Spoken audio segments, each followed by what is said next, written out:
Hey guys, this is Chris from Rekkid Talk. So let's do 5 records in 5 minutes. And today let's talk about Zamrock.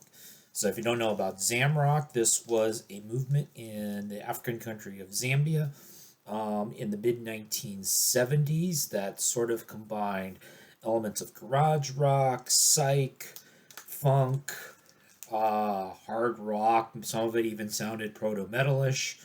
And so, one of the reasons why it kind of came about was that the country, the president had passed these Zambian content laws, so that 95% of the stuff on the radio had to be Zambian music.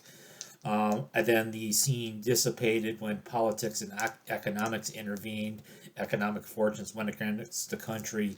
A lot of the musicians that we'll be talking about, and a lot of Zambians in general, died of AIDS, HIV in the 1980s.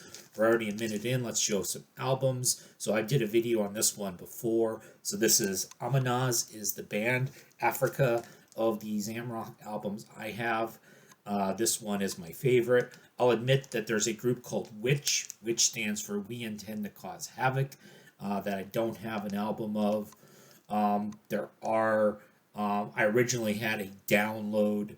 It was a 2 volume set of Zamrock that'll introduce you to a lot of groups, including some that there aren't any albums of. But anyway, Amanaz, Keith Cobway on vocals. He sounds like Peter Tosh fronting early Black Sabbath, especially on just an amazing song called History of Man. Kala My Friend is another great song. People have kind of described them as both being behind and ahead of its time. One of the things is that the production is pretty rough. It's going to sound like mid 1960s garage music. They didn't have access to the greatest equipment, the greatest recording studios, even though obviously the music from the late 60s and the 70s, your Jimi Hendrix, your James Brown, Sly and the Family Stone, all that sort of music that they had heard, they had been exposed to.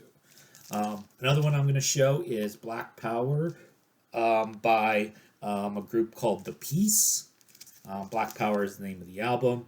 You can see very nice, funky colored vinyl. This was a Vinyl Me Please exclusive. Vinyl Me Please had also done a Zamrock box set that I don't have. This is funkier and less hard rock than Amanaz. The title song is a kind of a call to power for Native Africans.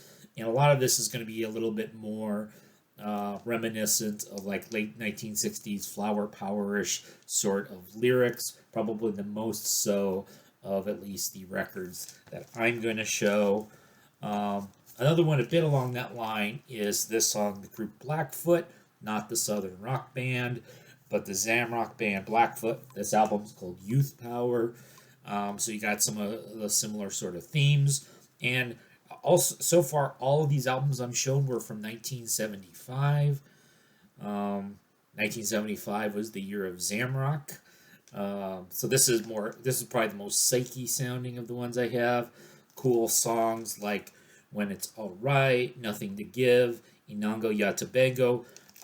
Most of the bands in the Zamrock would have at least some of their songs in their native languages. But then finally, we'll do a couple from the Ngozi Family. This is Jaya Judgment from 1976. So the band leader, Paul Ngozi, on vocals and guitar.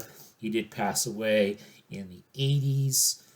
This was produced by Ricky Ilianga, who's another sort of Zamrock stalwarts. Tons of fuzz. There's always fuzz in Zamrock, and these guys it's fuzz squared. And pretty rudimentary production. Day of Judgment. Some people think the lyrics are kind of silly, but I think it's a lot of fun. Most of these were on Now Again. This one was on Mississippi Records, the reissue. They're all reissues. The originals are unobtainium. Chrissy Zebi Tembo in the Ngozi Family. So Christopher Tembo was the drummer for the Ngozi Family. But this album, so he's singing and he was the writer of the songs as opposed to the ones written by Paul Ngozi on the other one. And Ngozi Family and Amanaz are probably my favorites of Zamrock. And we're at 4:57 right now. So see you.